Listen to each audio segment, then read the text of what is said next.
Yes, I was facing eviction.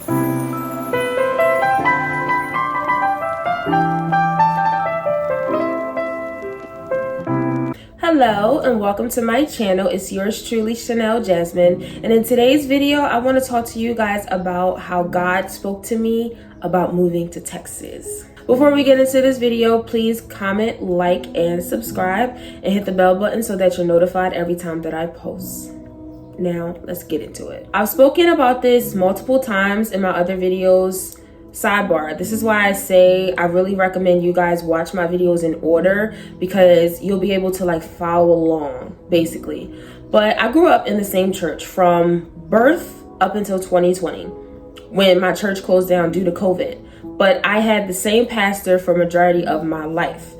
Now, once 2020 happened and my church started going online, and eventually my pastor did get sick, so the church pretty much shut down. I stopped going to church. I could be very loyal, and so it was just I didn't really want to join another church, so I literally just stopped going. And I remember I was talking to my therapist. One of the things that I was dealing with, she said a solution would be me getting back into church. So I was like, okay, maybe it is time for me to find a new church home, because remind you, my church closed in 2020. This is 2024. So this is 4 years I went not going to church. I went from going every Sunday to not going once in 4 years. So I'm like, okay, I'll give another pastor a chance. Okay. So I started visiting other churches in Philly.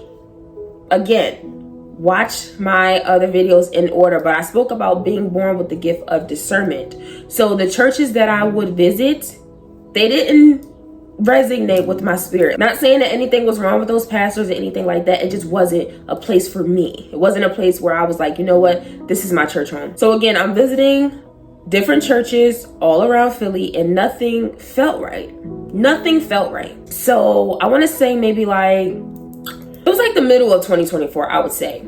I seen a clip of Pastor Keon Henderson. Long story short, there was someone on the praise team that was yelling while he was trying to talk. And he was tell her to be quiet. Somebody shut her up. So the minute I seen that clip, I was the spirit told him something. Because, the enemy can send distractions. Not saying that she's, not speaking down negatively on her, but the enemy can create distractions. You feel me? Especially if God is about to move, or if someone is on the verge of a breakthrough, something like that, the enemy will send a distraction. So the minute I saw the clip, I was God told him something. That was the spirit letting him know something. And when you look in the comments, everybody, oh, he wrong. He shouldn't have did that. How he gonna stop her from worshiping? Blase, blase, blase. Again, I didn't have that response. I knew immediately God told him something in the spirit. That's why he told her to be quiet. So once I seen that clip, I'm like, who is this man? Who is he? So I started seeing more of him on TikTok, and I was liking what I heard. Sidebar, my pastor, the same one that I had for all those years, he was the type of pastor that told you what you needed to hear. I feel a lot of churches today tell the congregation what they want to hear, but there is no deliverance. There is no freedom in being told what you want to hear. Sometimes you need that honest truth that's going to hurt your feelings, that's going to make you be like, you know what? He talking about me. Nowadays, a lot of people want to be lied to. They want to be deceived. They don't want the truth. Let's just be honest. They don't want the truth. But one thing about me, I don't want to use the word obsessed, but it's along those lines. But I have always been the type of person striving to become the best version of myself. I can't stay in the same spot for too long, because it'd be okay, what's next? I need more. What else is next? What else is coming? You know what I mean? So it's I don't mind hearing constructive criticism. I don't mind it. Now, obviously, it depends on who it's from, but I don't mind hearing constructive criticism, because sometimes you need that honest truth. A lot of people are enablers. They're telling you what you want to hear. They're telling you this thing that you're doing is not a problem, or this way that you act is not a problem.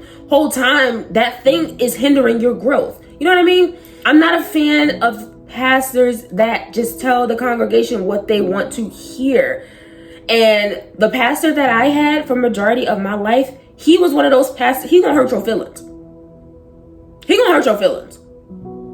Like, if you were sensitive, don't go around that man. My type of pastor would be so brutally honest. It was crazy. I remember one time, it had been like a couple weeks since I seen him. So when I seen him, he like, you done put on a couple pounds.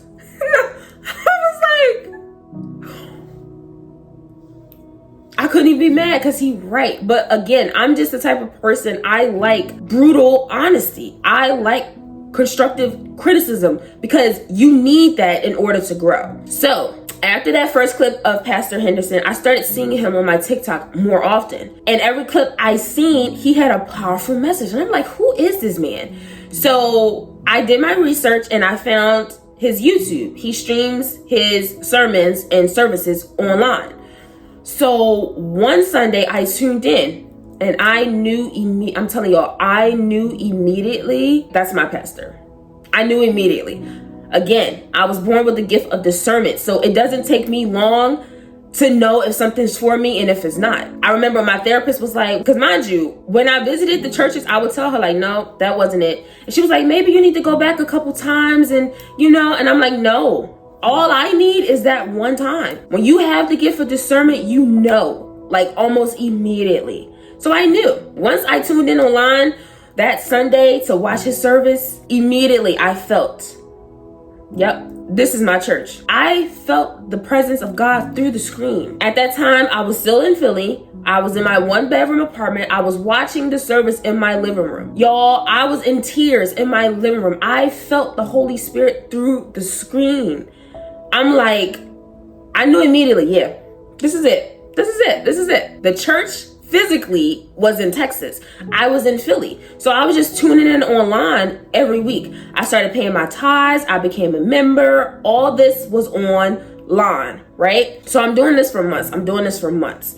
And I'm like, yeah, I love him. Like, he reminds me so much of my pastor. Mind you, this is my second now pastor that I've had in my life. He reminds me so much of my pastor. They are honest with you, but they also have a sense of humor. You know what I mean? But it's like, when you hear his word, something is going to shift in you by the end of the sermon. Something. Because let's just be honest, I don't really like going to services when I feel like I didn't get nothing from it. Like, I walked out the same way I walked in. Like, I didn't get anything from it. I don't like sermons like that.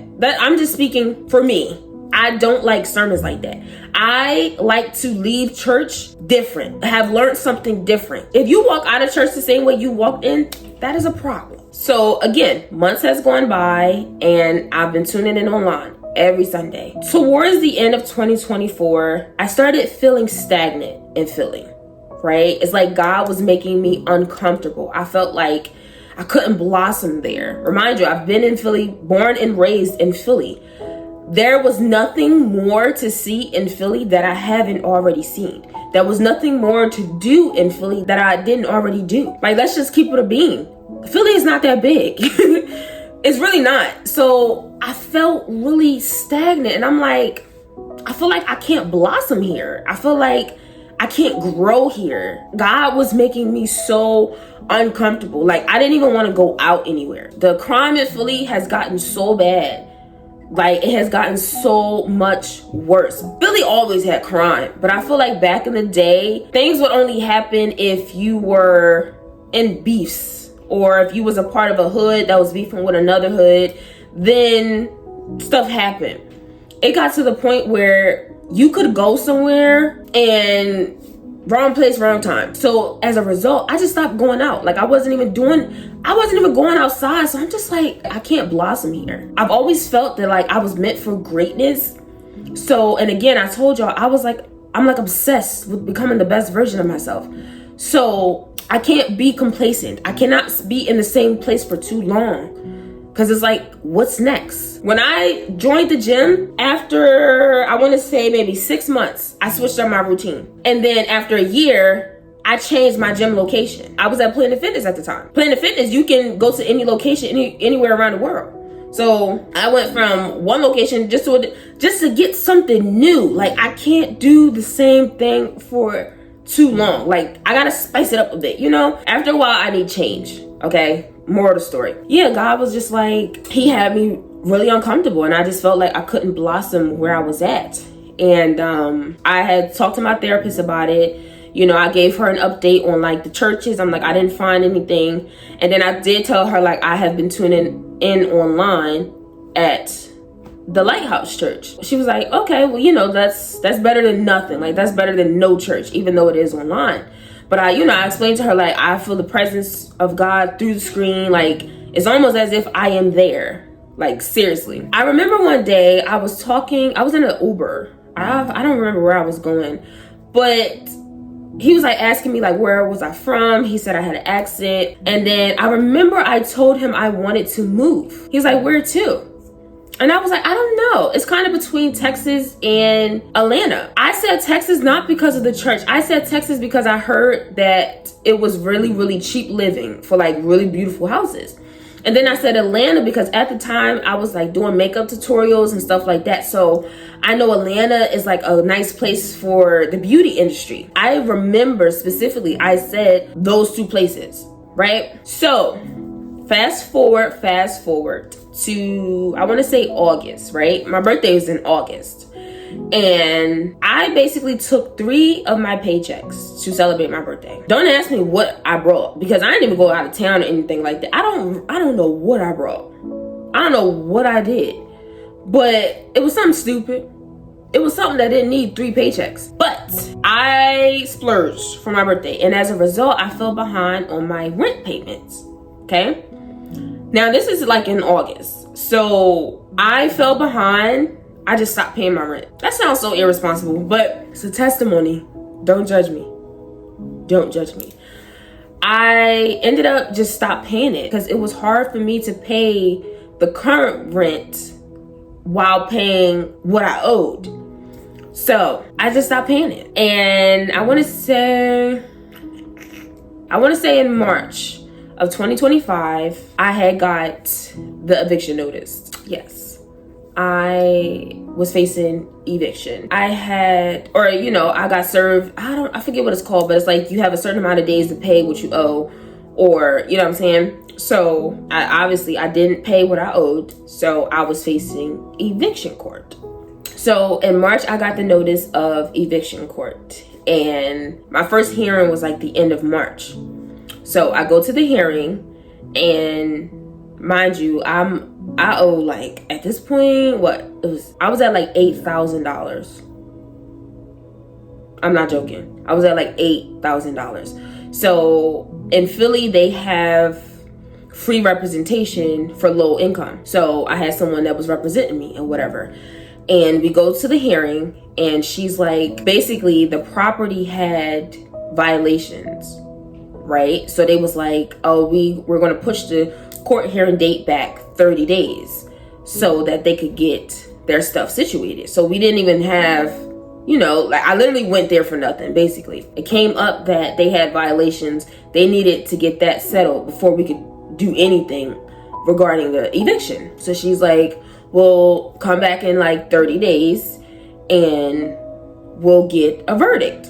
Okay, cool. So I'm still not paying the rent, right? Because at this point, I'm in the court hearing process. So it was like, I just decided I was just going to wait it out to see what happens, or to see the verdict or whatever. Or at least the 30 days to, we go back to court, see what my options are and stuff like that. So I remember one day I was tuning in online to Lighthouse, and God spoke to my spirit.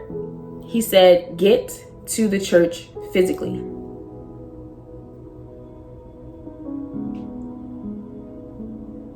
God said to me, get to the church physically. And I'm actually going to stop right there. I'm going to make this a 2-part. So next week I will have part 2. Thank you guys so much for watching. I hope you enjoyed the testimony thus far. We're not done. So just stay tuned. But please remember to comment, like, and subscribe. And come back next week for part 2. And also hit the bell button so that you're notified every time I post, which is every Tuesday at 7 p.m. Central. Until next time, love you all. Mwah. All around the hood. And like okay. So I don't know if this is gonna be a 2-part because we're at 10 minutes already. Like, I recently just, and I'll go to, what was that? January, February, March, April.